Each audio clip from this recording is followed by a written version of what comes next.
Yo, what is up, everybody? It is the Beast. Welcome back to the Beast. On today's video is about the Canes schedule release and a couple other thoughts I have as it goes with our Miami Hurricanes. First, I gotta let you know, listen, guys, I love you so much, man. We're up almost to, I don't know, I haven't checked. We might be over 700 subscribers by now.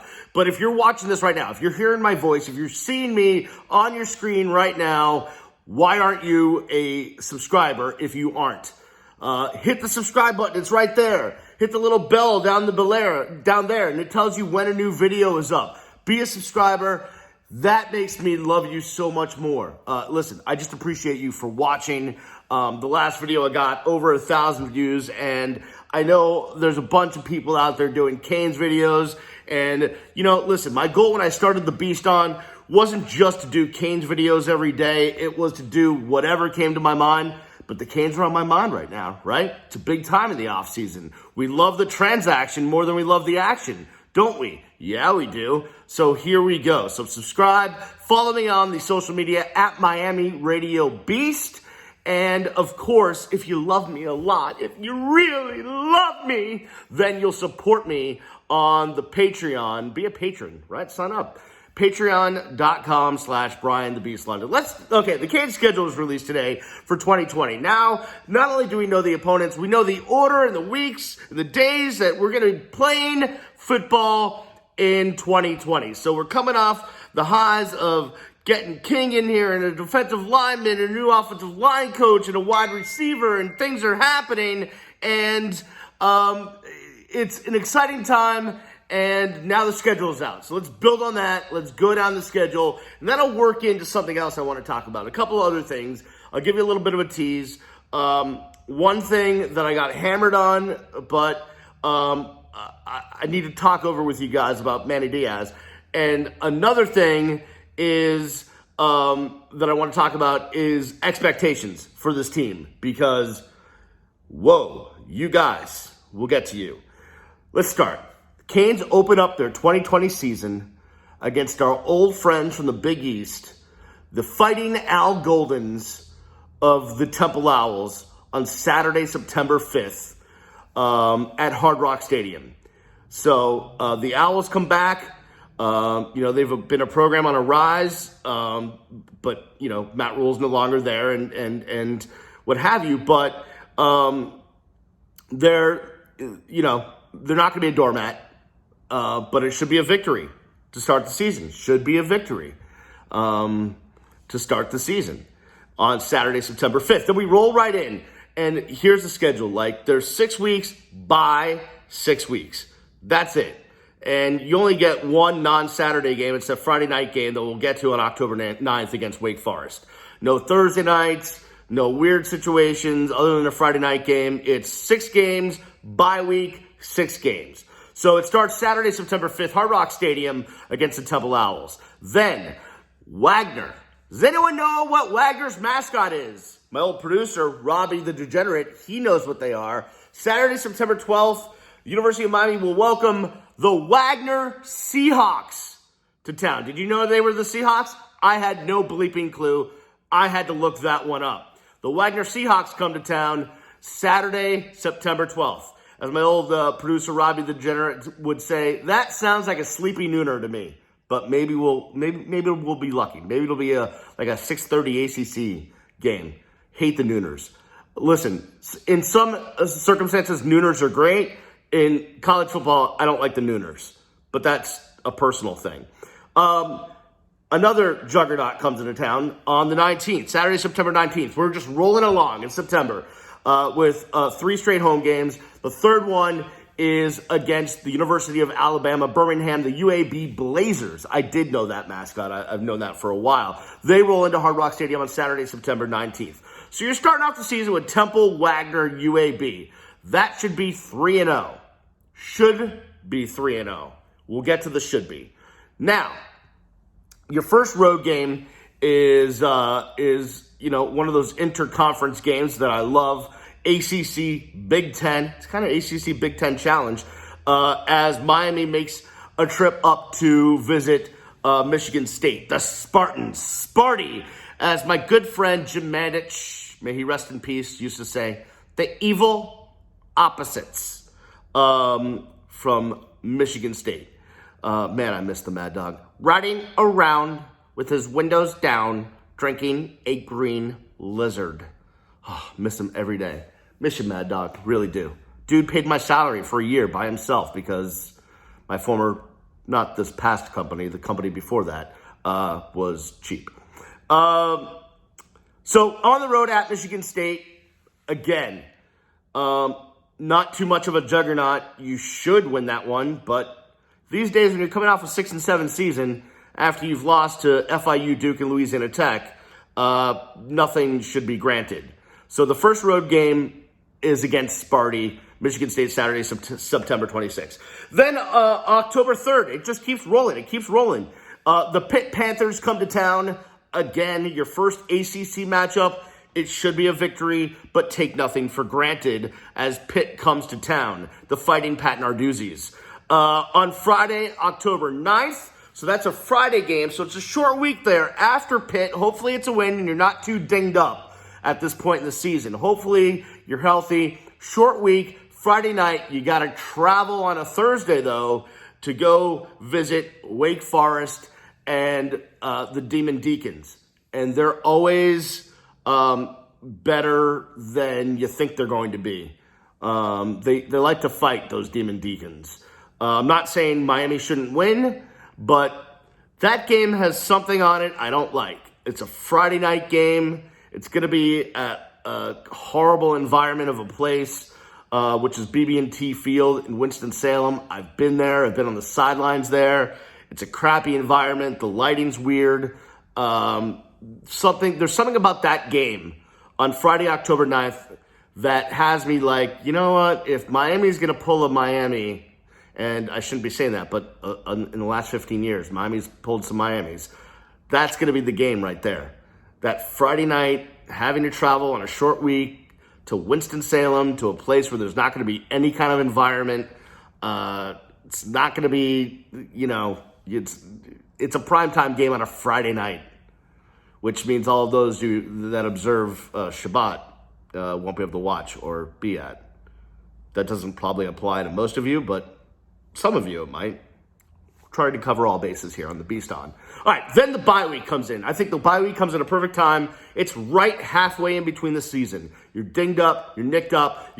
So now you get 2 Saturdays off for the price of 1, right? Because you played on a Friday night, and now you get a weekend off, and then another weekend off because you're off the 17th. And then it's right back in action at home on October 24th against North Carolina Tar Heels. Again, should it be a win? Probably. Am I putting it in the win column right now? No. I'm not putting it in the loss column either. I just want to hold off. UVA.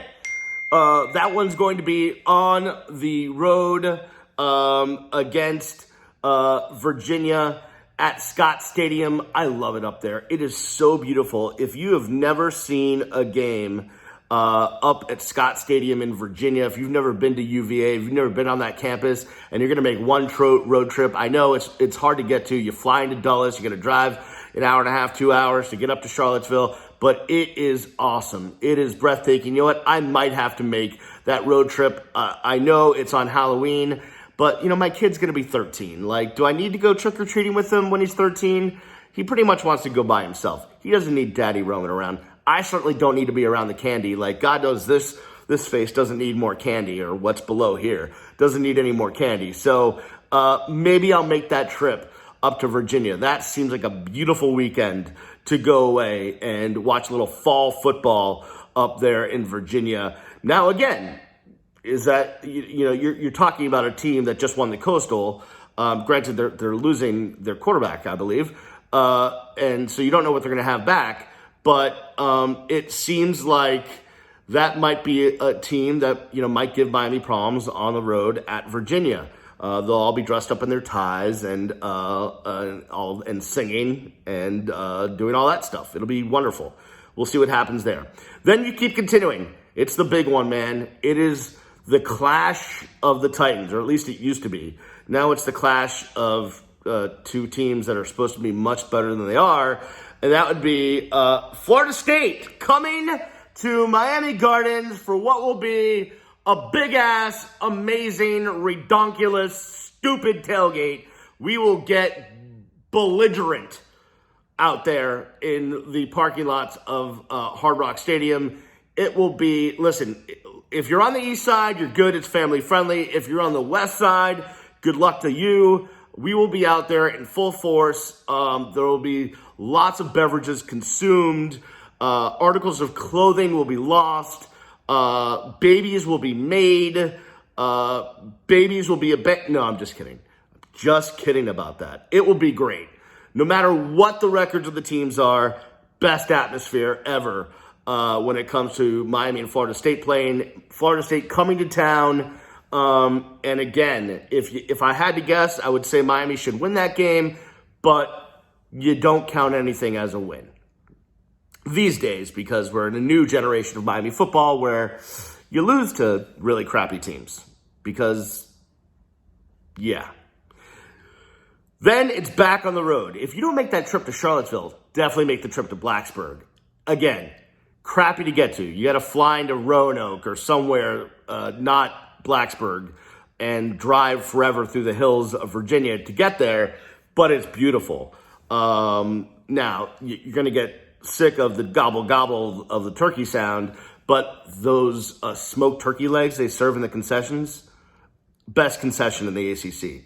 For your one item. I mean, other stadiums, like you start putting some of the stuff, together, like some of the stadiums have mac and cheese. And I know Maryland, they're not in the ACC anymore, but they got the crab cakes. But I think crab cakes are overrated as a food item. But the turkey legs at Virginia Tech are no joke. I bring my own barbecue sauce when I go. It's amazing. And it is a great environment in college football. And as much as, some of the traditions in college football, you can hate them or you can just embrace them and think they're pretty cool, So Enter Sandman for me, watching them run out to Enter Sandman is pretty damn cool. I don't like Virginia Tech. Their uniforms are boring color of God knows what.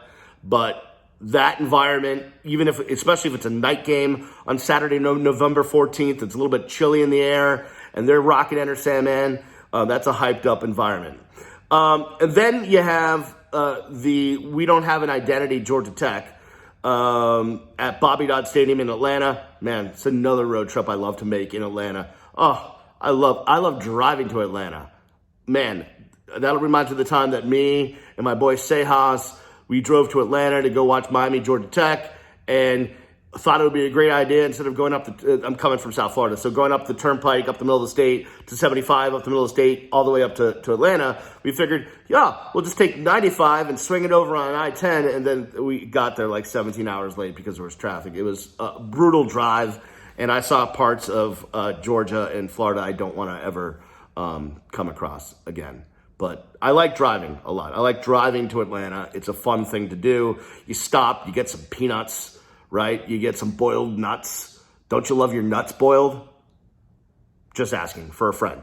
So that's Saturday, November 21st. And then Miami ends the season against the Duke Blue Devils at Hard Rock Stadium, senior day at Hard Rock Stadium. So you look at the schedule, and this is what I want to get to as far as expectations. You look at the schedule and you're like, man, that's an easy schedule. You don't have to play Clemson. You get these, 3 give-me's right off the bat. Michigan State should be a win. You should win against Pitt. You should beat Wake Forest on the road. You're 6-0. Then a bye week. You could recover. All right. What's the worst that can happen, right? 10-2? Well, didn't we say that last year? And here's what I want to say about expectations for this team. Be excited. Be positive about the moves that have happened in this offseason. But let's go back to last offseason. I mean, we had swaggering nipples all over the place, right? I mean, I was letting my blubberous stomach just flop all over the place with how swaggering our nipples were because of the schedule and the team and the transfer portal and everything that has gone on this offseason. And 6-7. So here's what I want to say. You want to be positive and be happy and be pro Miami right now? That's fine. But don't get ahead of yourself, all right? You shouldn't be out there talking trash to any fan base. None. You're the only team in the country that didn't score a point in a bowl game. Do you know how pathetic that is? How many bowls are there? How many teams play in a bowl game? And you're the only one that didn't score a single point in a bowl game against Louisiana Tech. You've got no right as a Hurricanes fan to talk trash or say anything to anybody. Just take what they give you, suck it in, and just hold on to it. Because hopefully one day you'll be back and you'll be able to give it back to them. But now is not that time. Listen, amongst yourselves, amongst us orange and green brethren, you want to, yeah, boy, we got the king, bro. We got the king. Like, you want to do that amongst yourselves? Cool. I'm with you, man. But don't go trolling on the Twitter and the IG and the TikTok, you don't stop, and the Snapchat, where you at, and why am I rhyming? I don't know. But just like, I've seen you guys out there, some of you, and it's like you're living in La La Land. Like, I get it, great off season, but we just came off the worst season that I can think of since in the modern era of Hurricanes football. And maybe ever, when you put everything into context. And that includes the days of, like, Gustafson coaching, or Elliott, or whoever you want to put up there. I mean, bad. So, please, guys and girls, like, when you're on the Twitter machine, when you're out there, like, stop sliding into conversations you shouldn't be in. Just let it go. Just let it go. Let things happen organically. Be happy. Be positive. Think we're going to do really well. But you know what? Hope for the best, but plan for the worst. Because the worst happened this year, and you never know if it's going to happen again. Now, the conversation I don't want to have right now is, how many wins is Miami going to get next year, and is it enough to save Manny's job? We'll save that for another video. You know, at some point, I'll do some work on the opponents, on offseason moves and what they've got in the transfer portal and recruiting, and start to look at the other teams and the breakdowns. And we'll save that. We'll get to the win-loss game that I love to play. We'll get to that, but that's not going to happen right now. It's a little too early for that, and I don't want to start putting expectations anywhere. So temper it, okay? The other thing I want to get to, and you guys are either with me or against me on this. There seems to be no gray area. Manny, matter of fact, you know what? While I'm sitting here chatting, let me pull up the tweet. So I know exactly what I'm talking about. All right, I'm here. I got my computer down here. All right. So it was Manny. We knew Manny was going to send out a GIF, right? Because you got King and you got Roche. Is it Roche? Is it Derek or Derek? Is it Roche or Roche? I don't know. But you got those two in the same day. And, of course, you knew you were going to get a GIF from Manny because he's the GIF meme king. And Miami's kind of become that. And it was the make it a double GIF. And I wrote back, hey, Manny, you know, can we comment with the MIFs and GIFs and the memes? It's nothing personal. And a lot of you loved it and retweeted it and commented that you're right, Beast. Like, tell him to calm the F down. We just went 6-7, and he almost got his ass fired. And then a bunch of you were like, hey, Boomer, like, that's how you get the kids these days. Or let Manny be Manny. And I get it. I understand that the GIFs and the memes and all that stuff is all meant for recruiting. That's all meant for 16, 17, and 18-year-old kids about putting the University of Miami in their head. My coach is going to be cool. I get that. I understand it. But you know what? You know what speaks volumes? Winning. That's what speaks volumes.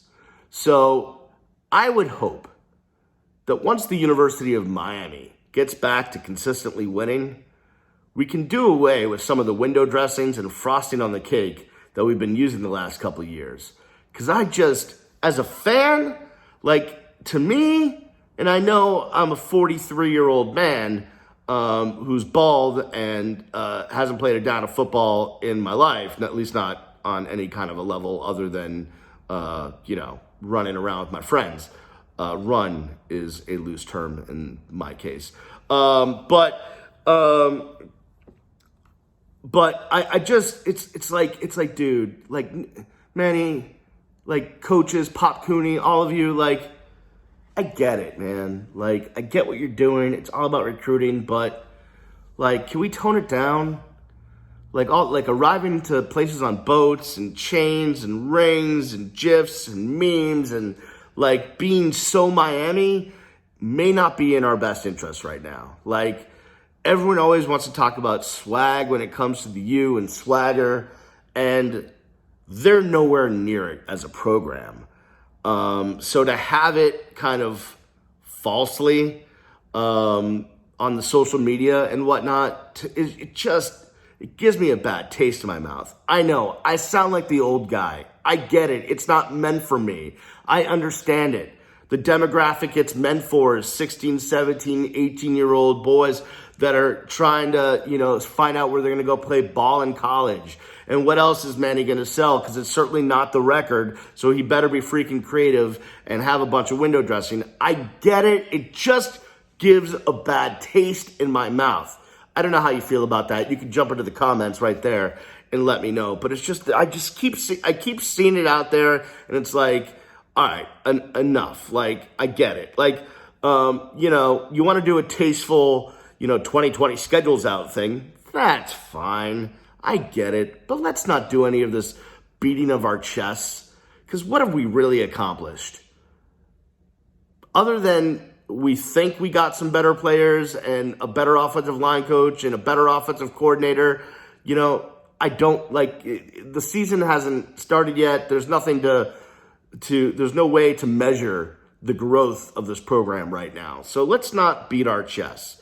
You go rip off a 11, 12 win season, beat your chest, meme the hell out of the place, GIF all over the world. By the way, I don't care what you say. It's GIF because the dude that designed it says it's GIF, and you can say all you want. You can give me all the pronunciations you want. It's freaking GIF, and I don't care. If you don't like me saying GIF and you think it's GIF, we're just going to have that issue. I'll also probably never say that word again in a video, but it's possible I might. So, the other news today, Joel Rodriguez, the keeper of the chain, he's going to go be the offensive line coach at FIU. We wish him well. Joel's a great guy. He's always wanted to be a coach. He did it at a small school. He has been all over the country trying to work to getting back to being assistant offensive line coach. Or to be an assistant coach at the offensive line position. So good for him. I'm never going to doubt a guy that it wants to make himself better. So Joel, good luck to you. He was the keeper of the chain. Who's going to keep the chain? Will there be a chain? Who's the wide receivers coach? Bring back Lamar. I did see a report the other day that from one of the accounts I follow that they were going to promote Pops Cooney. I don't know if that's true or not. I don't know if that's happened yet. I guess it'd be a good promotion. I want Lamar back in the Gables. I really do. For a lot of reasons that have nothing to do with him being a former Cane. Although that is a reason. That's not the primary reason. He'd be a damn good wide receivers coach, and that boy can recruit. Did recruit a Heisman Trophy winner. All right? Just hashtag just saying. That'll do it for me in this video. I love you guys so much. Thank you for watching. Thank you for your continued support. As I said, if you're watching this right now, if you hear this sound right now or can see my face and me doing this, whatever this is, subscribe right now. Please, I need you to subscribe, hit the bell. You know when the new videos are up. And then you can follow me on the social media, Miami Radio Beast, and of course follow me and support me on Patreon at patreon.com/Brian the Beast London. For everyone in my living room, which includes a never-used tread climber, as you can see, a lamp, some shoes, and my dog that you can't see. I'll see you when I see you.